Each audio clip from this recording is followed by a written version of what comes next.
Identity. Living in this den of iniquity, watching those that are trying to align with the white man's ideology, that lacks a focus on physiology, sociology and psychology, but reminds us daily of the cosmetology. An epidemic focused on the epidermis, never really scratching the surface of the man or the woman that wears the coat of melanin, defined only by their skin.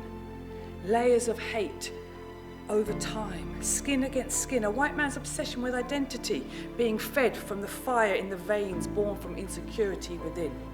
A hypodermis never uncovered, instead the hype is on people's purpose, hijacked to suggest the deep-rooted physiological difference, a subcutaneous layer of ingrained racism. If identity is skin, how shallow are our thoughts? A layer so thin, shedding daily, surely it's a chance to be reborn. The soul in our reflections locked in this battle of contention. Identities built on an empire's selection of the fittest, the fastest, those that will build but lay no foundation. Generations left to question their identity, and how long is this staycation?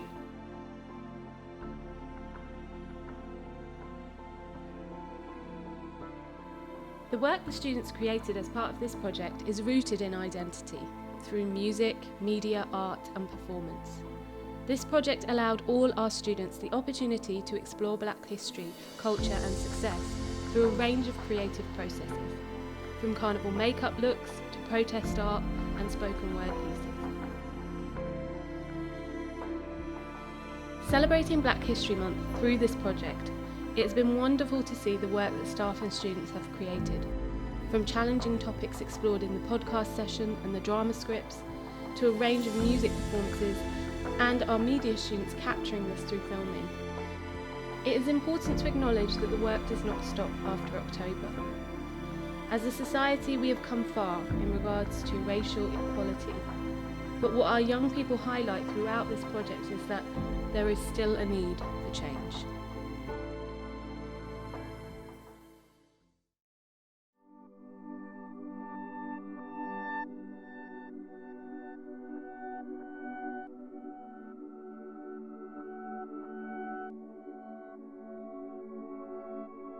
In light of recent events and the Black Lives Matter movement, we felt it was even more important to make Black History Month bigger than it ever has been at the college. This year, the music department decided to form a choir to work on a track entitled When You Believe from the movie The Prince of Egypt, which is originally sung by Whitney Houston and Mariah Carey, two of the most influential singers in the world who are Black.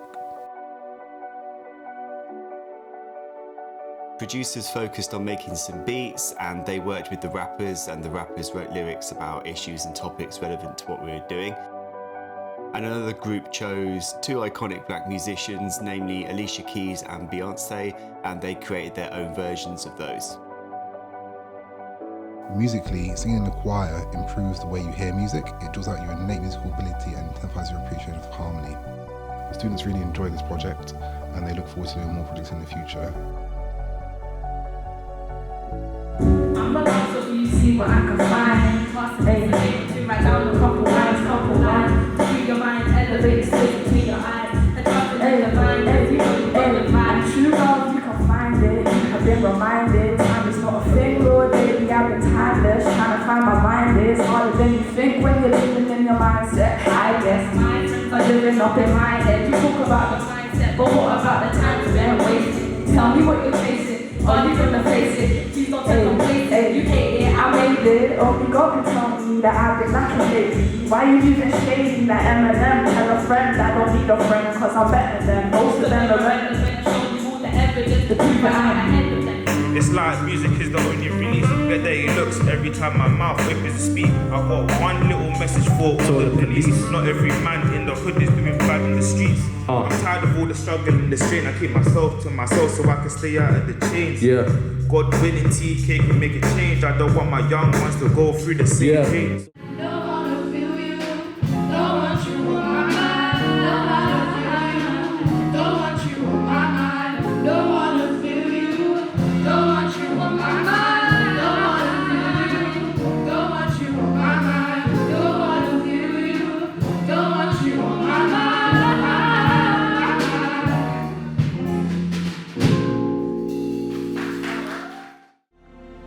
We are lucky to have such diverse and creative students who share our passion for celebrating each other's cultures.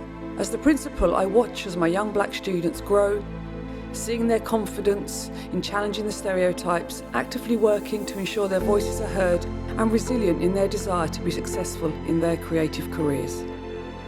The project this month has seen collaboration between students from all backgrounds, lifting each other up, recognising the struggles and the discrimination that others have suffered and still suffer.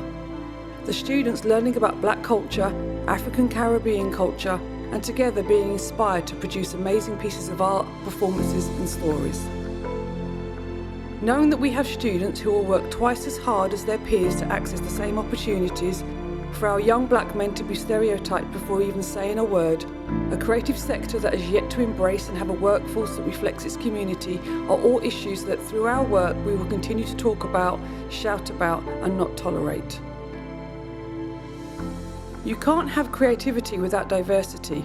It's this very special mix of staff and students that makes the Academy and Big Creative Education such a fantastic place to work, grow and achieve. These young people are our future and we need to celebrate them and be inspired by them. It's never successful, like you notice in the media, it's never successful. There's always that bad media about black people. As you're older, the view just gets more and more negative. Like, I remember primary school, we used to learn about pharaohs and etc.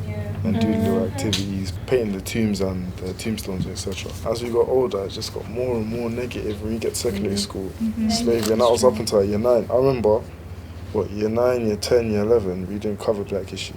I think there's a very thick line between, ignorance and racism, yeah.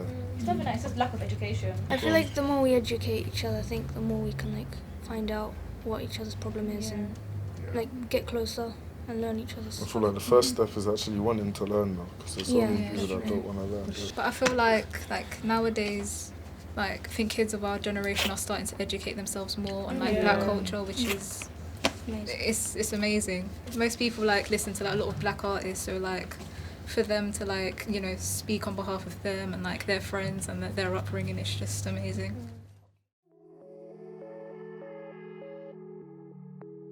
Year 1 drama students have been working on scripts that explore issues of racism in education and the workplace. The scripts were written by our own drama teacher Charlotte Purchard and her former colleague Ria Laurent.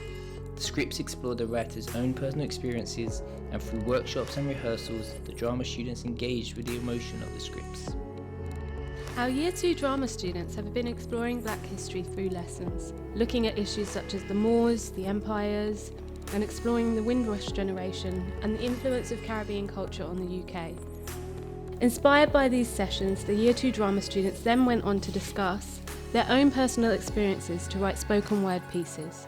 As I was saying, we are really pleased with everything. It's just that we've had a few, not complaints as such, just a few members of the senior team find that your approach can sometimes come across a bit.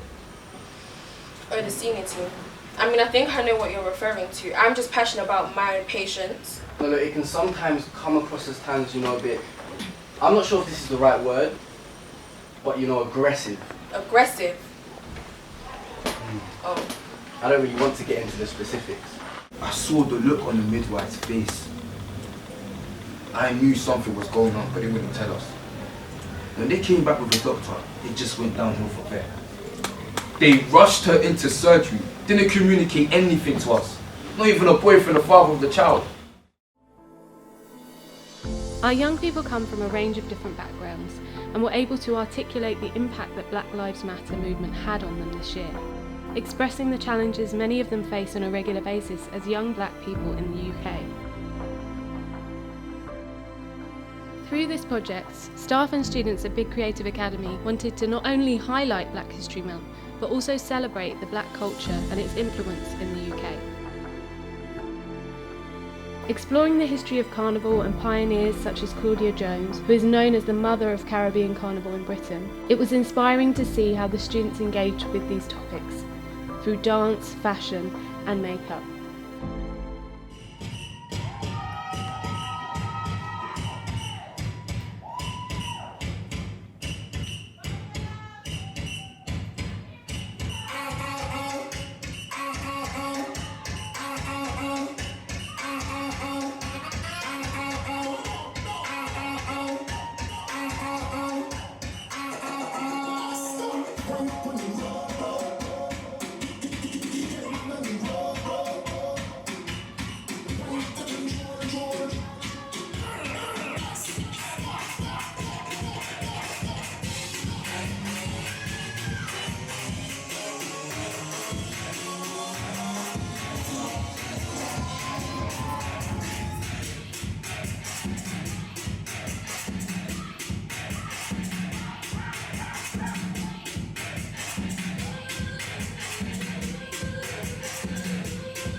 Dance students and myself decided to do Carnival because we wanted to show Black Lives Matter and the history behind how we celebrate and we have uplift in our lives. So we looked at Carnival, we got the kids to look at the history of Carnival, how it started and the meaning behind Carnival.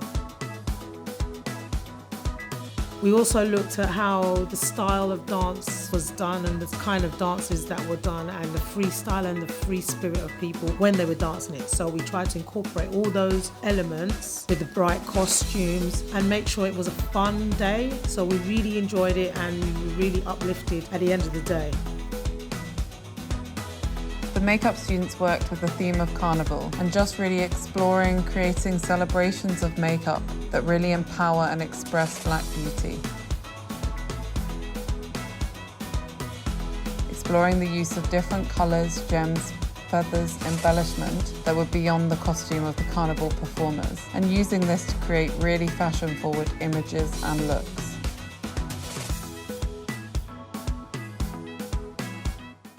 When you see me, what do you see? We're trying to fight for equality, can't we all agree? When you see me, what do you see? Black lives matter, we just want to be free. When you see me, what do you see? People fighting for their lives, but there's no guarantee. When you see me, what do you see? Black people getting shot when they're on both knees. When you see me, what do you see? You think I took out a weapon, it was just a car key. When you see me, what do you see? You think we're between the devil and the deep blue sea. When you see me, what do you see? Police killed George Floyd and Akai Gurley. When you see me, what do you see? I'm just a young Black girl that wants to succeed. When you see me, what do you see? I want success, happiness, and I know the possibilities. When you see me, what do you see?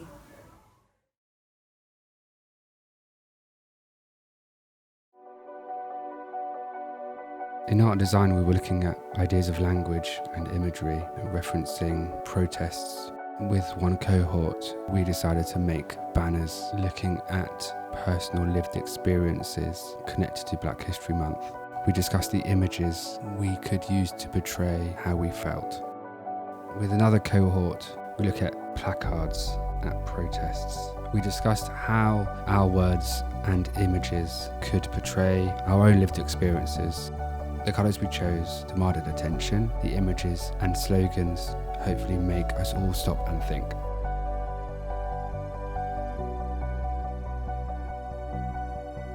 In the fashion department, we were looking at protest signs and developing the language of protest and how this could be used to create t-shirts and slogans and illustrations that would campaign for change.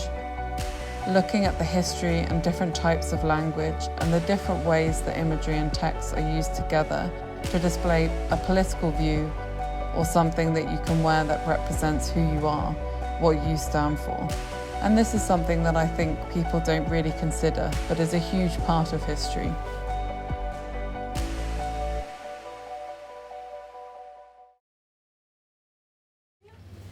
What is your opinion on lack of dark skin representation in the media? It's poor. It's disgusting. I feel like there's a 50-50 though. I feel like it's poor, it is very poor, don't get me wrong, but at the same time, on the flip side of the spectrum, there's a very heavy fetishization of dark-skinned women and almost making it a trend to be on dark-skinned women. It's so dead. I feel like now they're just trying to get brownie points for saying, oh, I've got a Black person in my video, it's more diverse. They're only doing it because they don't want to get called out. Image, literally, they don't want to get called out. It's just fake, you either love us or you don't. That sort of 50 Cent hip-hop era in the early 2000s, I remember it. So it's you want the representation, but you also have to remember that representation is key in the right areas. During the 90s era, they'd have dark-skinned women, but they'd be characterised as the ghetto counterpart rather than the light-skinned women. Yeah, all of that. And even nowadays they're trying to add more darker skin tone representation, but still the dark skinned woman is still the sidekick, the counterpart, the funnier than the main character, but they're not the main character, and that's the issue that we need to change. B. Beauty. Beauty is the sun shining on our Black skin, exposing our melanin to the world. Beauty is embedded within us, and nobody can say anything different. L. Learning. Learning is a necessity, as without knowledge, change will never be a part of our future. Learning is the key to change. A. Accolade. We break boundaries that others thought were never possible. We achieve greatness by working twice as hard as our peers. C. Courage. It took courage for our elders to fight for the position we are in today. I see power, passion, and persistence coursing through them. K. Knowledge. Knowledge is power. The more I know, the more powerful I am. B. L. A. C. K. Black.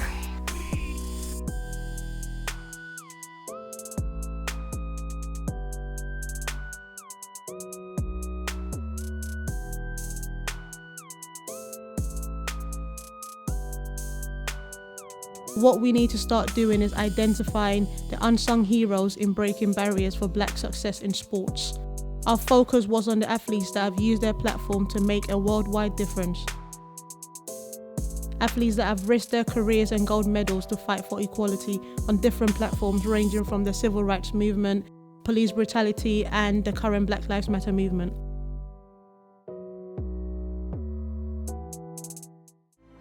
The young people we teach at Big Creative Academy are dynamic, passionate and diverse. Throughout this year they have faced significant social challenges such as lockdown and as a result the economic impact on the creative industries, where many of our young people aspire to be working in the future. What's been so inspiring to see as educators is that despite these challenges, this hasn't stopped their talent and ambition. When you see me, what do you see? Hold up, hold that thought. Let me just tell you how I feel. As a black man, I feel lost in my thoughts, can't keep track of my words. So lost I feel like an individual pound coin in a purse, but sometimes I think of times where we never used to worry about time when we could step out of line without a knife being inserted. I mean, not physically, but they only judge me for my colour and not for me, so it might as well be a knife that impels me. But I'm a young black man with a lot to live up to. You must be thinking all this pressure is affecting his mental state, but nah, cause I'm just trying to persevere and move my mum and dad out the council estate. Life is like a dice, but only two ways to roll. I get depressed when the oppressor applies significant pressure, giving me no place to go. Instead of roaming these London streets with a group of young black folk, I try to avenge our generation and assemble my bros to sit down and write in the studio. See, talking is the action in engaging of speech or discussion. But when I speak, my words come out all muffled and discombobulated or something. So I use my initiative to speak in words and flows, to pose, expose, propose and compose the words in this head. I haven't got a Rolex, but I want you to watch this. I've never thought about opening my book because I thought the white man was judging the cover. But they're not praising me for ending up with a college degree. They're just praising that I made my great-great-great-great-granddad, who wasn't living the land of the free, who was hanging from a tree, who was picking cotton on his knees, happy. You're looking at my hair thinking I could never be on TV. Well, boohoo, man, I was getting sent clothes, winning an award on Sky TV at the age of 16. So hold that thought and prejudice disrespect before you had of me. So I stopped you then. But proceed to answer my question. What do you see when you see me?